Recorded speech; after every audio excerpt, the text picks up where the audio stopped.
जय श्री कृष्णा। राधे राधे। ओम नमः शिवाय। प्रेम से बोलिए लक्ष्मी नारायण भगवान की जय हो। प्रिय भक्तजनों, आप सभी को निर्जला एकादशी की हार्दिक शुभकामनाएं। निर्जला एकादशी जो साल की सबसे बड़ी एकादशी मानी जाती है, भगवान श्री कृष्ण जी के भक्तों को पूरे वर्ष भर निर्जला एकादशी के व्रत की प्रतीक्षा रहती है। निर्जला एकादशी का व्रत जेठ माह का सबसे महत्वपूर्ण व्रत है। यह व्रत ज्येष्ठ मास के शुक्ल पक्ष की एकादशी को रखा जाता है। इस व्रत को करने से साल भर की एकादशियों का पूर्ण फल मिल जाता है। इस दिन किए जाने वाले उपाय और पूजा पाठ से माँ लक्ष्मी की कृपा पूरे साल भर बनी रहती है। आज की यह कथा आप सभी के लिए बहुत महत्वपूर्ण है। एक ही कथा में आपको निर्जला एकादशी से जुड़ी हुई सभी जानकारी प्राप्त होगी। आप जानेंगे वर्ष 2024 में निर्जला एकादशी का व्रत किस दिन रखा जाएगा, एकादशी तिथि कब से कब तक है, पूजा का शुभ मुहूर्त क्या है और अगले दिन व्रत को कितने बजे खोलना शुभ होगा। निर्जला एकादशी का व्रत बहुत ही कठिन माना जाता है। इस व्रत को कठिन इसलिए कहा जाता है क्योंकि जेठ महीने की गर्मी में इस व्रत के दौरान पानी नहीं पिया जाता। इसलिए यह व्रत गर्मी के समय में तपस्या से कम नहीं है। इस व्रत में अन्न जल ग्रहण दोनों ही नहीं किए जाते। इसलिए इस एकादशी को बड़ा महत्वपूर्ण माना जाता है। जिन लोगों को साल भर की एकादशियों का व्रत नहीं करने का दोष लगता है, उस दोष के निवारण के लिए निर्जला एकादशी का व्रत रखना चाहिए। निर्जला एकादशी को भीमसेनी एकादशी, पांडव एकादशी के नाम से भी जाना जाता है। ऐसा माना जाता है जो भक्त इस दिन उपवास रखते हैं, उन्हें जीवन में कोई परेशानी नहीं होती, साथ ही घर में कभी धन दौलत की कमी नहीं आती। वर्ष 2024 की निर्जला एकादशी बहुत ही शुभ योग में पड़ रही है। कुछ लोगों के मन में शंका है कि निर्जला एकादशी का व्रत किस दिन रखें। वाराणसी के पंचांग के अनुसार वर्ष 2024 में निर्जला एकादशी का व्रत 18 जून मंगलवार को रखा जाएगा और एकादशी के व्रत का पारण 19 जून बुधवार को किया जाएगा। इस बार की निर्जला एकादशी पर 3 शुभ योगों का निर्माण हो रहा है। इस वजह से यह तिथि बेहद शुभ और मनोकामनाओं को पूरी करने वाली है। इस दिन त्रिपुष्कर योग, शिव योग, स्वाति नक्षत्र योग का अद्भुत संयोग बन रहा है। संपूर्ण तिथि और मुहूर्त को जानने से पहले जान लेते हैं कि किन उपायों से निर्जला एकादशी के दिन माता लक्ष्मी को अत्यधिक प्रसन्नता मिलती है। निर्जला एकादशी पर राह चलते लोगों को पानी जरूर पिलाएं। इस दिन जल से जुड़ी चीजों का दान करना बहुत शुभ माना जाता है। जल, शरबत, जल से भरा कलश, पंखा दान में दें और या इसकी व्यवस्था करें। पारिवारिक जीवन में खुशी के लिए निर्जला एकादशी के दिन श्री हरि विष्णु को चंदन का तिलक लगाएं। विष्णु भगवान के नामों का जप करें। जीवन में उन्नति पाने के लिए अपनी जेब में पीले रंग का रुमाल जरूर रखें। करियर में तरक्की पाने के लिए विष्णु जी को मक्खन मिश्री का भोग लगाएं।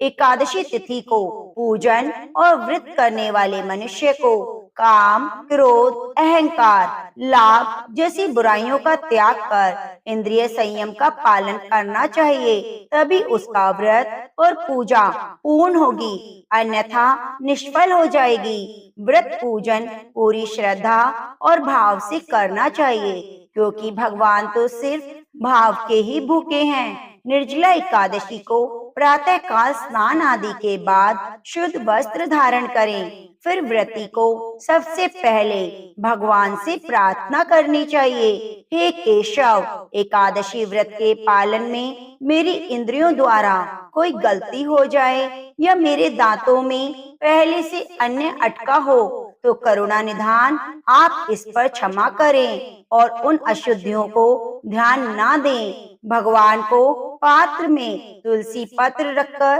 पंचामृत से स्नान कराएं, फिर चंदन युक्त जल से स्नान कराएं, शुद्ध जल से स्नान कराएं। भगवान के विग्रह को स्वच्छ वस्त्र से पोंछकर समस्त अंगों में इत्र का लेपन करें। भगवान को सुंदर वस्त्र और श्रृंगार धारण कराएं।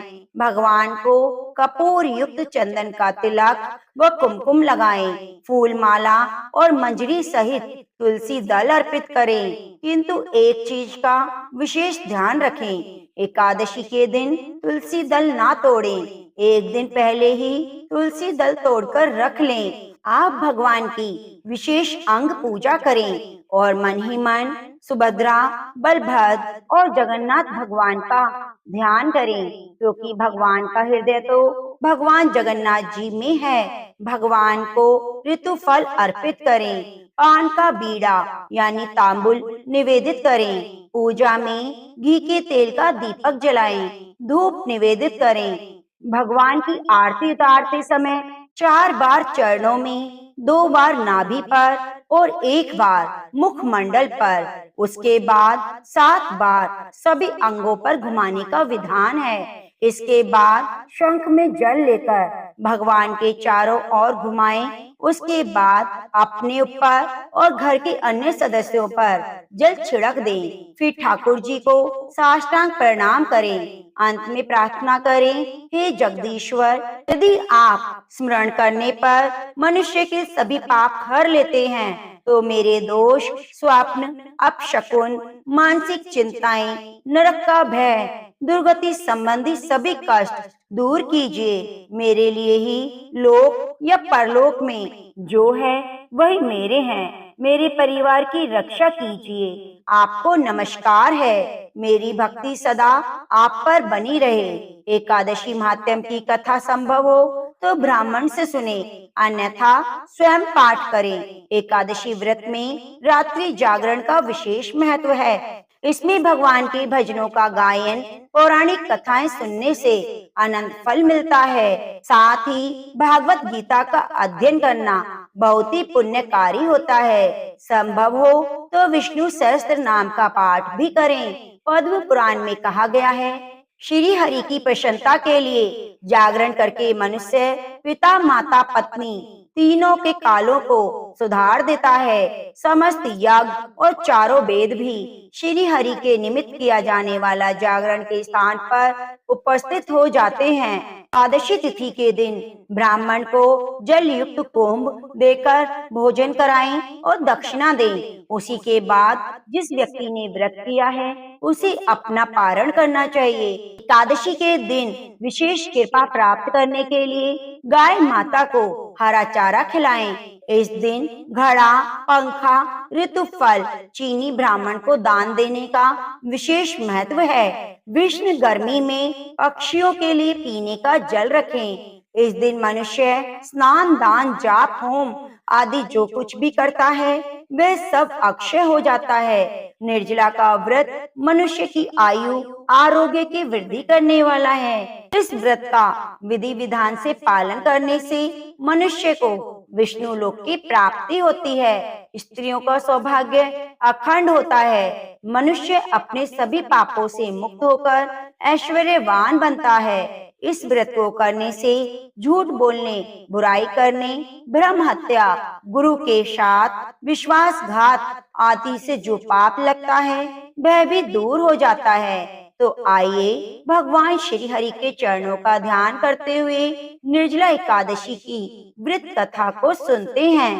भीमसेन व्यास जी कहने लगे, हे पितामहा, भ्राता युधिष्ठिर, माता कुंती, द्रौपदी, अर्जुन, नकुल, सहदेव आदि सभी एकादशी का व्रत करने को कहते हैं, परंतु महाराज मैं उनसे कहता हूँ कि भाई मैं भगवान की शक्ति अनुसार पूजा तो कर सकता हूँ, दान दे सकता हूँ, लेकिन भोजन के बिना नहीं रह सकता। इस पर व्यास जी कहने लगे, भीमसेन, यदि तुम नरक को बड़ा और स्वर्ग को अच्छा समझते हो तो प्रति मास की दोनों एकादशियों को अन्न न खाया करो। भीमसेन कहने लगे, हे पितामह, मैं तो पहले ही कह चुका हूँ कि मैं भूख सहन नहीं कर सकता। यदि वर्ष भर में कोई एक व्रत हो तो मैं रख सकता हूँ, क्योंकि मेरे पेट में वृक्ष नाम वाली अग्नि है, तो मैं भोजन किए बिना नहीं रह सकता। भोजन करने से ही वह शांत रहती है, इसलिए पूरा उपवास तो क्या, एक समय भी बिना भोजन किए रहना कठिन है।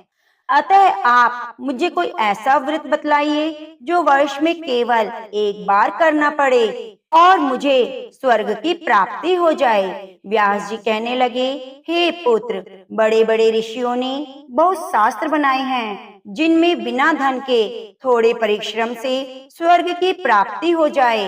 इसी प्रकार शास्त्रों में दोनों पक्षों की एकादशी का व्रत मुक्ति के लिए रखा गया है और कम खाने के लिए कहा गया है। भीमसेन बोले, मैं क्या करूं?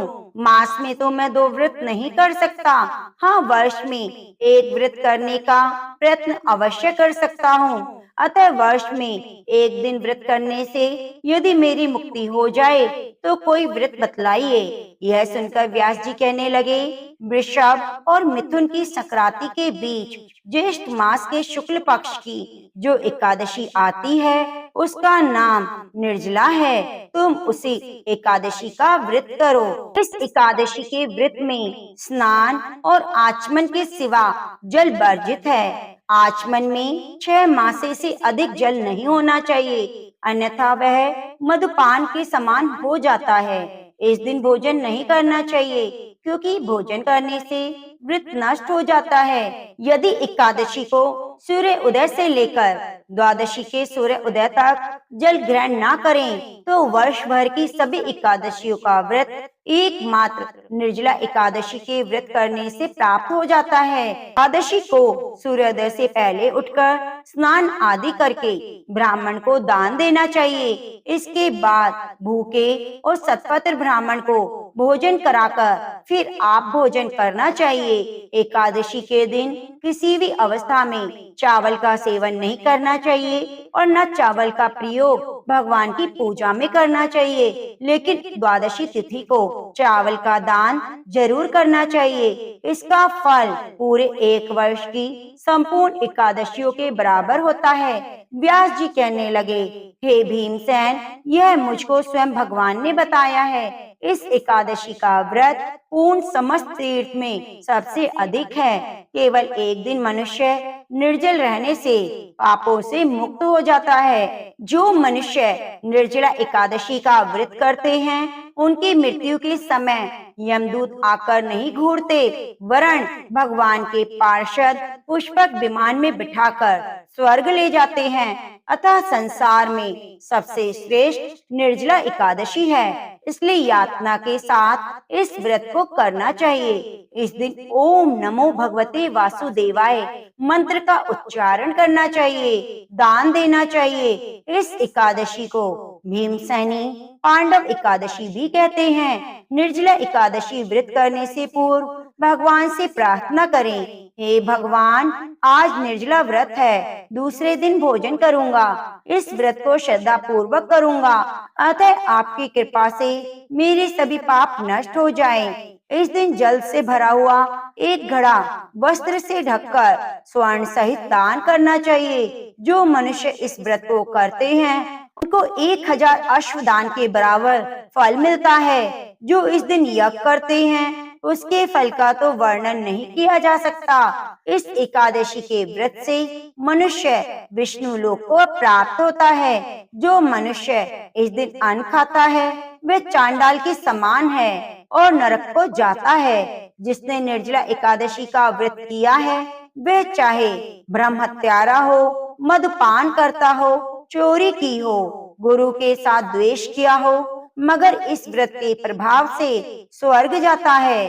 कुंती पुत्र, जो पुरुष या स्त्री श्रद्धा पूर्वक व्रत करते हैं उन्हें बताए गए कर्म के अनुसार ही भगवान की पूजा करनी चाहिए और दान देना चाहिए। जो मनुष्य भक्ति पूर्वक इस कथा को पढ़ते हैं, सुनते हैं, उन्हें निश्चय ही स्वर्ग की प्राप्ति होती है।